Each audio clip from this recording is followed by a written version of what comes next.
Thank you so much for joining us for this workshop, Storytelling for Healing and Advocacy. My name is Julio Navarrete, and I'm the Creative Writing Coordinator at Educators for Fair Consideration. The title of this piece is The Golden Door. Give me your tired, your poor, your huddled masses yearning to breathe free. The wretched refuse of your teeming shore. Send these, the homeless, tempest tossed to me. I lift my lamp beside the golden door. The plaque at the base of the Statue of Liberty reminds us what this country stands for. As an 8-year-old crossing the border, I asked my mother, "Why are we going to the United States?" She responds with the only answer she can give. If we stay here, we're going to starve to death. The year is 1993. I pledge allegiance. Every day I pledge allegiance to the flag of the United States of America, one nation under God, indivisible, with liberty and justice for. This is my home now. It's no longer mexicanos al grito de guerra y retiembla en su centro la tierra. I miss my friends, especially my best friend, Carlos. My sister is my only friend now. We sit and eat our school lunches together. I don't like the corn dog very much. The taste confuses me. We watch the other kids play foursquare and tetherball. I feel bad for the ball, forever bound to that pole. I miss my trompos and my canicas. I miss learning in Spanish. I miss my teacher, Señor Gomez. Now I sit in class struggling to understand what's going on. I like listening to my new teacher sing. This land is your land, this land is my land. Old MacDonald had a farm, E4FC, and Bingo was his name-o. I wonder how Clifford got so big. He reminds me of Suzuki, except that she's not red. We couldn't bring her. I'm sure she's been waiting for us next to the front door of our house in Mexico for the last 3 months. My sister and I speak English, but really it's just Spanish, with our version of American accents. The year is 2010. I'm a high school Spanish teacher. Every morning when I wake up, it's difficult to remember the series of events that have led me here. College is done, like a blur, like the taste of water. I don't miss it at all. I don't miss working 3 jobs while going to school full time. I don't miss sitting in political science class learning about laws that work against me and about rights that don't apply. It's difficult to explain how I got to this point. An anomaly, a fluke in the system, luck, hard work, all of the above. My brother is my student. He calls me Mister. Sometimes I wonder if he's forgotten that we're still related. At back to school night, I meet the parents, my mom included. I speak with her about goals, objectives, norms, materials, and homework logs. Later at home, we watch novelas and chiles rellenos. I see myself in my students. Sometimes I learn more from them than they do from me. I hear my undocumented students talk about their struggles, and I want to scream my truth. I want to yell out loud that I know what they're feeling. The hopelessness due to an uncertain future. The frustration of knowing that so much is out of reach. The powerlessness to change our situation. The fear of being separated from our families. Because I feel the same thing 100 times every day. I want to tell them there are ways around the system, that their dreams are not unreachable. I want to say, if I can do it, so can they. But all I manage to say is, we need to educate ourselves. Even if the possibility to have a career isn't available right now, when things change, you will have the skills necessary to be successful. I'm not sure they believe me. That night, I cried myself to sleep, bursting with guilt, still yearning to breathe free, still waiting beside the golden door. Thank you. My piece is called Name, and it's inspired by a piece by Sandra Cisneros called My Name. And really, I'm thinking back to when I wrote this piece, which is actually 2 years ago. It was interesting to me how just thinking back to your name could bring up so many different memories or your roots. And so I think I really just went with that, and this is what I have. So, name. It is always prefaced with, I know I'm going to butcher this. Almost always a pause. There. That didn't sound half bad. Jarayat. With each syllable, I see the debt collectors waiting outside the gates of our home in Thailand. My parents' faces agonized as they fought over what to do and where to go next. It seemed like there was no escape. Jarayut.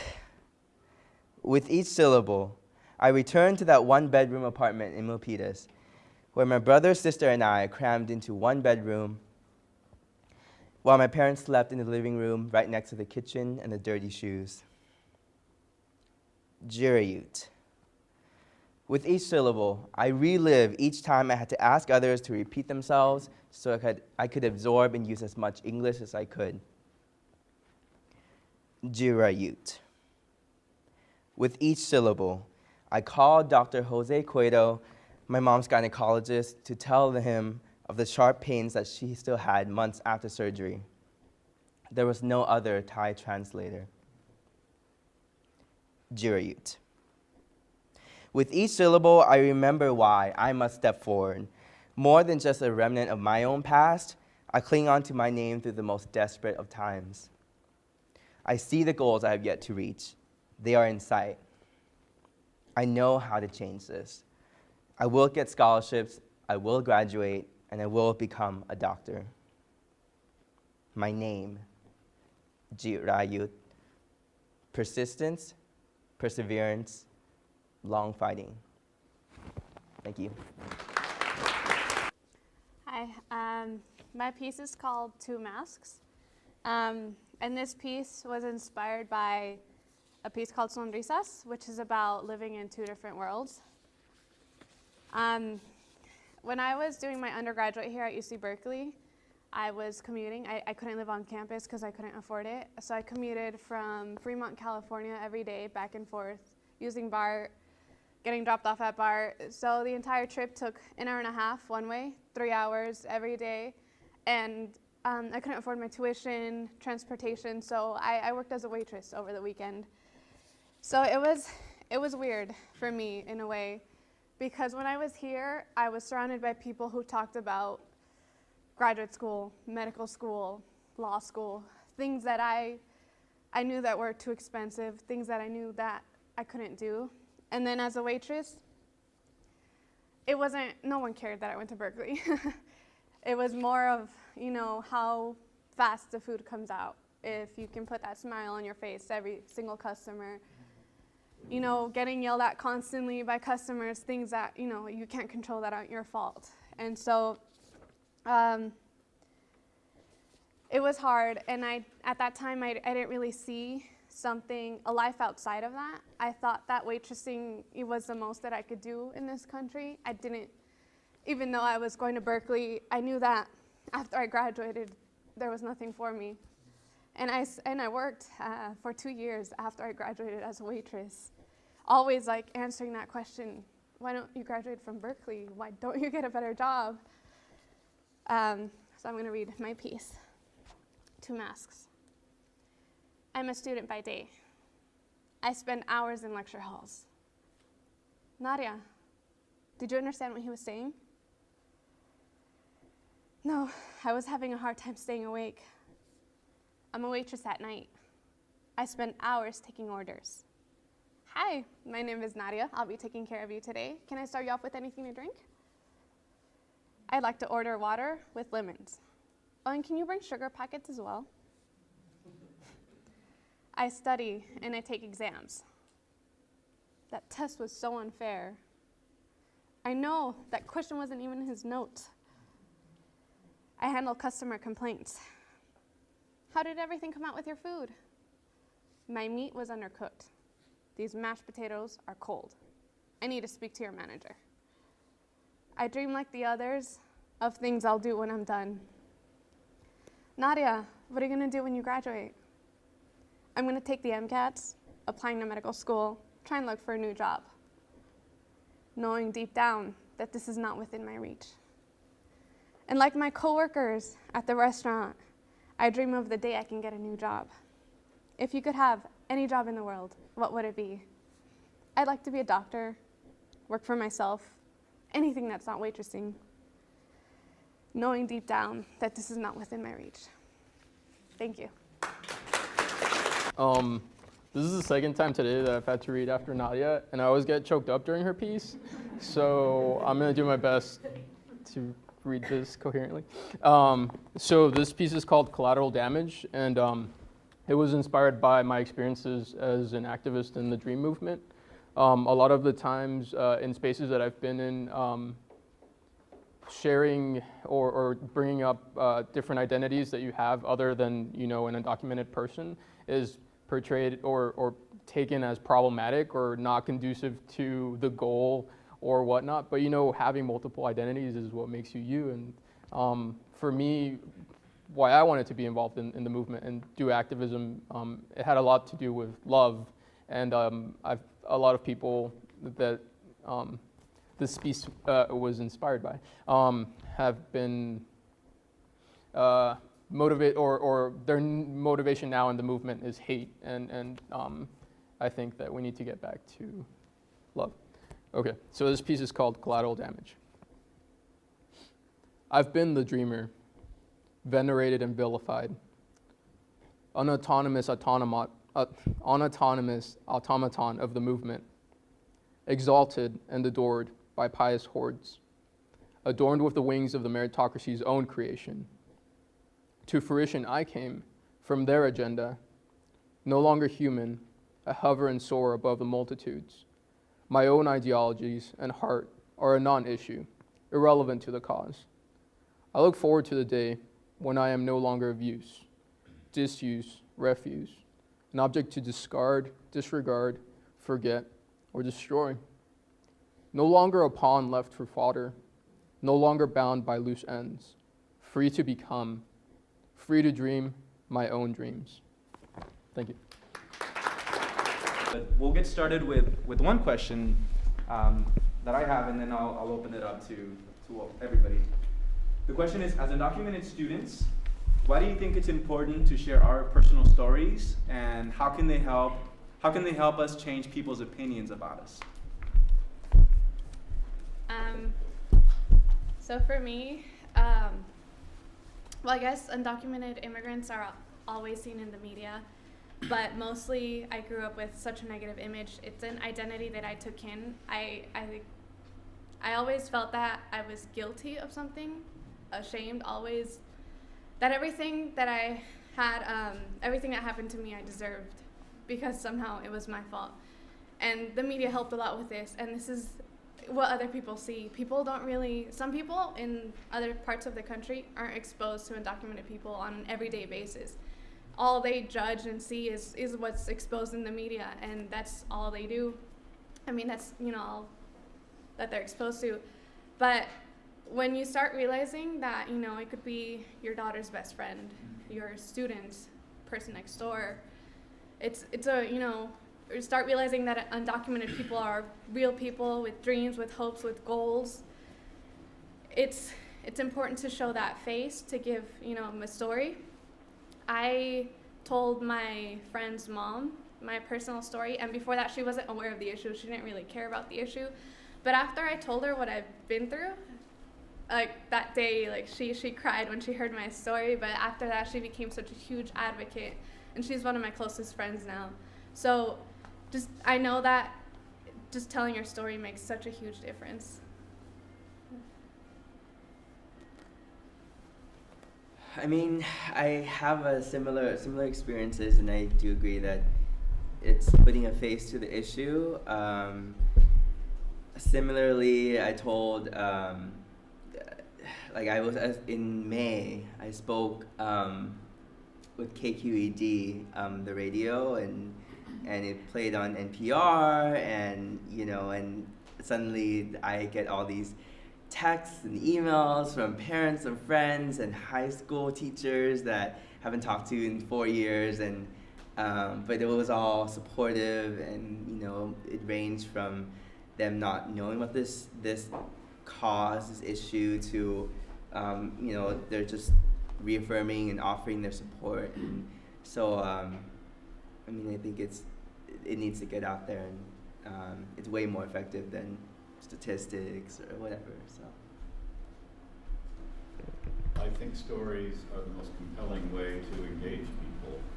And I was dismayed to hear the other day that somebody was accusing us of outing people. So what do we need to be, those of us who are trying to do the right thing, what do we need to be aware of in asking a student to step forward and tell their story?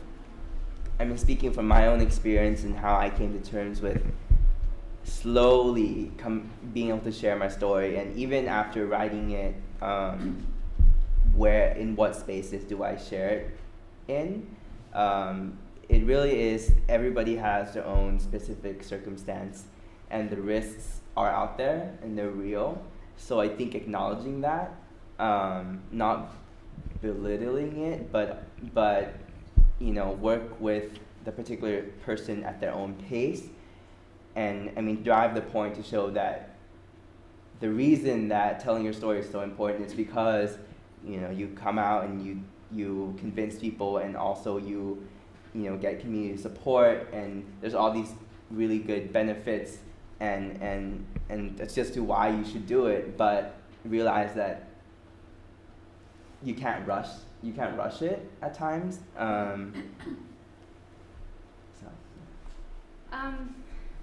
I would say, like, don't make assumptions. When I told one of the administrators at the UC Davis Master of Public Health, she automatically assumed that I qualify for deferred action. I still don't know if I do. My application is pending.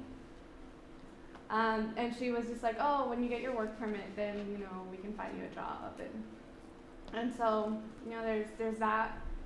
Everyone has a different story, and it's hard to tell sometimes, so I guess don't expect them to be willing to share it, because, you know, our entire lives, our parents have told us, don't share your story, like, don't tell your best friend anything, because if they get mad at you, they can call ICE and deport you. We were, you know, all raised with that fear. And also, like, I don't know, I get this a lot. Like, I tell my story, and then when they can't help you, it's like, oh, sorry. You know that look of pity that no one really likes seeing? Like, I like it when people are like, thank you for sharing your story, and giving you motivation, even if someone can't, you know, you don't know how you're going to help that person, you know, but letting them know that you're there is incredibly important. I'm kind of curious how the writing process works, as I know that sometimes it's hard to have in the classroom for them, you know, whether they feel safe or not sharing that story. But let's say you have a circle of students that are undocumented. What is the writing process to which they write their story, or what are some suggestions, like, to writing their story? As a member of, like, a creative writing group, just sitting down with people and just starting to open up about your stories or specific experiences that can prompt some emotion or some prose to come out of you, and communicate who you are as a person to someone else, since we all have a shared experience that connects us. Our creative writing instructors are not undocumented, but I like how they share their stories with us, like their stories of heartbreak, of living poor, you know, things that we can all connect with. And so that's how we start off our sessions, and then we're giving prompts, like, and I don't think any of them are about being undocumented. They're just about, you know, living in two worlds, you know, there's the prompts that are awesome that Julio's gonna pass out. It's also a good way, because a lot of the times, like, we can't really think about these things, like, right straight off from our head. You know, it's good having that prompt there. Another thing you could always do is free writing, like 10 minutes, and see what comes. Yeah, I think for me, what it comes down to is, first of all, having a safe space, right? Like, being comfortable with the group that you're sharing your story with.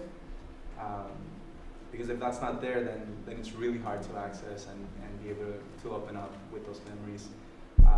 The other thing is for students to recognize what parts of their story they're comfortable and ready to tap into, because there might be some parts of the story that they might not be ready, and it might actually be hurtful, right? To open up that wound and then not deal with it, just leave it open. And then there's also a process for myself. Like, some pieces that I write are just for me. Like, I'm writing them to understand them better, to heal, and I don't share them with others. They're for me. And then there's other pieces that, as a draft, I'll share it with my fellow writers, get their feedback, go back and work on it some more, until I get it into a place where I feel comfortable sharing it with other people. So I don't know if this will be in the packet as well, but how do y'all go about going into the communities to start those writing groups? Do y'all go into the schools?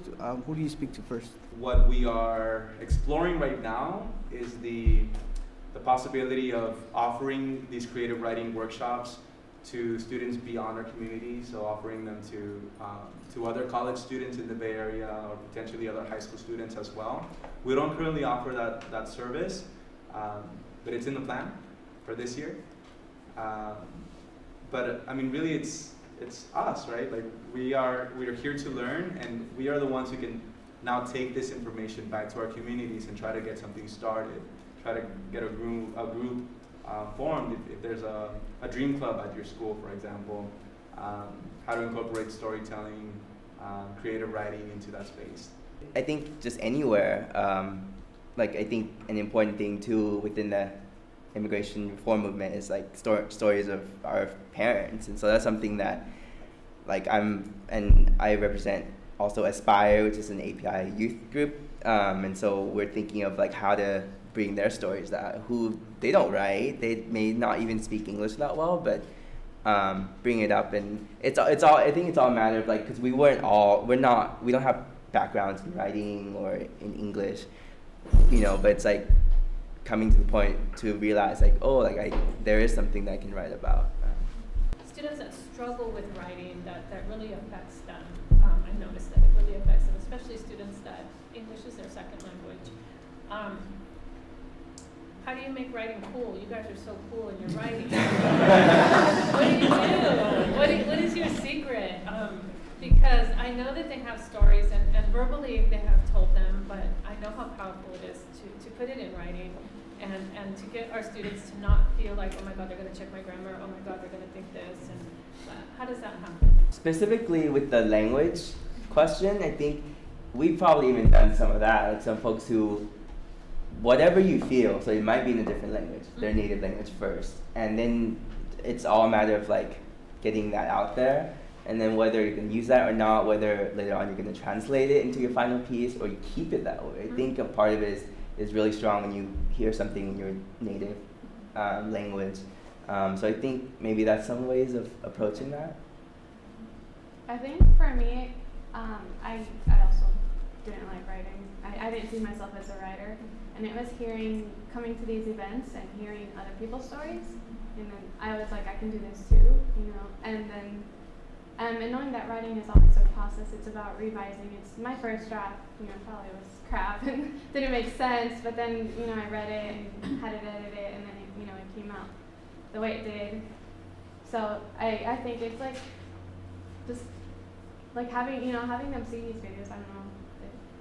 It's getting inspired and getting. I don't know. For me, I was angry, and I was like, what? I have a story too. I can tell it. I want to be there. One thing that I want to recognize is that none of us have any prior experience with creative writing. We just came to the workshop one day and hey, let's see what we can do. But I think, in my opinion, the reason why students like myself whose English is not our native language struggle with writing and don't really like writing is because it's so rigid, right? There's that structure, like it has to be a 5-paragraph essay, and you have to have topic sentence and blah, blah, blah, right? But with creative writing, it doesn't have to be that. Right? With the free writes, you can make spelling mistakes, you can make grammar mistakes, you don't have to punctuate. Like, it's about having the story on paper. And then shifting that mentality about revision, right? That it's not just like going back to what you wrote and, you know, dotting your I's and crossing the T's. It's revisioning that story, right? Thinking of a different viewpoint, a different perspective, a different way of telling it. So that shift in mentality also really helped.